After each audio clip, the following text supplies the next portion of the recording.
पाण हिन वक़्तु मौजूदु आहियूं सिविल अस्पताल मिठी में। सिविल अस्पताल मिठी के सिंध हुकूमत पारां हिकु मिसाली अस्पताल जो दर्जो ॾिनो वियो आहे, मगर हिन वक़्तु सिविल अस्पताल मिठी मुख़्तलिफ़ मसइलनि जे वर चढ़ियल आहे। सिविल अस्पताल मिठी हिन वक़्तु 26 करोड़ रुपयनि जी कर्ज़ू ॼाणाई वञे थी। हिन वक़्तु इहो इंकशाफ़ थियो आहे। इन हवाले सां शहरनि सां ऐं मरीज़नि सां ॻाल्हि ॿोल्हि कंदासीं। MS सां बि मौक़फ़ वठण जी कोशिशि कंदासीं त उन्हनि जो छा चवणु आहे। करोड़ रुपयनि जी बजट रखे थी, पर हिन अस्पताल जी इहा हालत आहे त हिते जेको ॿाहिरि जा पेशेंट मरीज़ अचनि था उन्हनि खे जेके CBC टेस्ट आहे उहा ॿाहिरां कराइणी पए थी।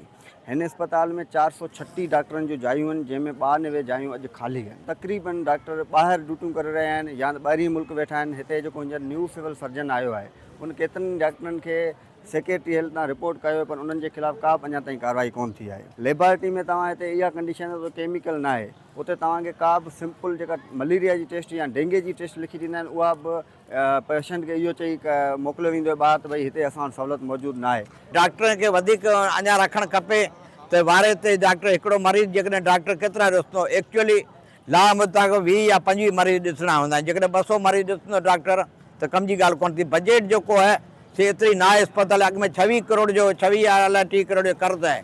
घटि में घटि कर्ज़ु माण्हू खे लहे त माण्हू हुनखे उधर बि ॾिए। हाणे उधर ॾियण लाइ कहिड़ो अस्पताल खे तयारु कोन्हे, छाकाणि अॻियां पैसा पिया आहिनि। प्लाट में हिकिड़ी गाइनी में डॉक्टराणी छा थी करे सघे। OPD में जेकॾहिं हिकिड़ी डॉक्टराणी कंदी छा। जेकॾहिं ॿारनि जो डॉक्टर त हिकिड़ो वेठो आहे, हार्ट जो डॉक्टर ऑफिस वेठो हिकिड़ो वेठो आहे, त घटि में घटि हुनजी चेंजिंग सिस्टम हुजे। हुनजो ॾींहुं राति जेको आहे अहिड़ी ड्यूटियूं लॻाइनि जेको 24 कलाक हुनखे माण्हू जेको आहे अवेलेबल हुजे। जीअं एमरजेंसी में अवेलेबल हूंदो, घटि में घटि सीनियर माण्हू बि अवेलेबल हुजे गॾु। हुनजी ड्यूटी डे मां कटे राति जो कई हुजे। राति जो बि मरीज़ खे जेको 17 ग्रेड जा डॉक्टर आहिनि उनखां जेको 18 ग्रेड जो वञी मथां हुजे ऐं स्टाफ सुठो रखियो वञे। नाइट मंझि जीअं घटि में घटि मरीज़नि जी सार संभाल। एक्सीडेंट जा केस अचनि था, ॿिया ई के केस डिलीवरी केस, हीअं डेंगी हले पई। मुंहिंजे ख्याल में मुंहिंजे पाड़े में 20 खनि केस डेंगी जा थिया आहिनि ऐं मुंहिंजी पंहिंजी छोकिरी खे बि डेंगी थी आहे। एक पासे त हुकूमत जूं दावाऊं आहिनि त सिविल अस्पतालूं जेके आहिनि उन्हनि खे उन्हनि मॉडल अस्पतालूं ठाहे छॾियूं आहिनि। उन्हनि जहिड़ियूं अस्पतालूं किथे बि न आहिनि। पर उहे यकीन कयो उहे दावाऊं जस्ट दावाऊं आहिनि। हिते असां मक़ामी माण्हू हिते आहियूं। जेकॾहिं सिविल अस्पताल मिठी जी ॻाल्हि कयूं त हुते उहा पोज़ीशन आहे जो हिकु आम जेका डिज़ीज़ आहे उन जूं दवाऊं बि अणलभ आहिनि। हिकिड़ी सुई लाइ नीडल लाइ बि स्टोर ते थो वञिणो पए। हिते उन्हनि जी एतिरी खोट आहे। ऐं हिकु पासे जेको इहा अस्पताल ॿुधो आहे असां त 26 करोड़नि जी इहा अस्पताल कर्ज़ी लॻी पई आहे। त अहिड़ी सूरताल में तव्हां हिन जेके दवाऊं आहिनि इहे जस्ट दवाऊं आहिनि।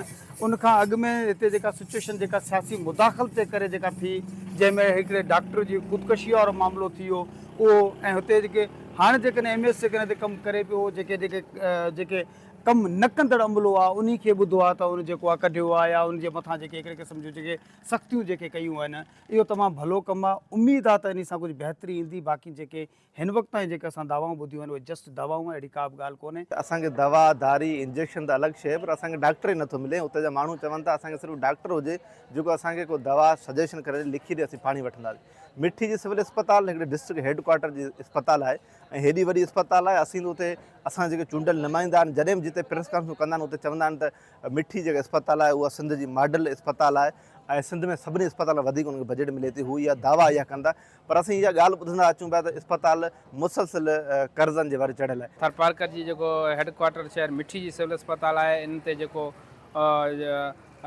बजट आहे उन 26 करोड़ रुपयनि जो जेको इंकशाफ़ थियो आहे, जेको कर्ज़ु आहे उन जेकी जांच कराई वञे ऐं उन जेको शिफ़ाफ़ नमूने सां जेको बजट आहे उहो आवाम ते ख़र्चु कई वञे।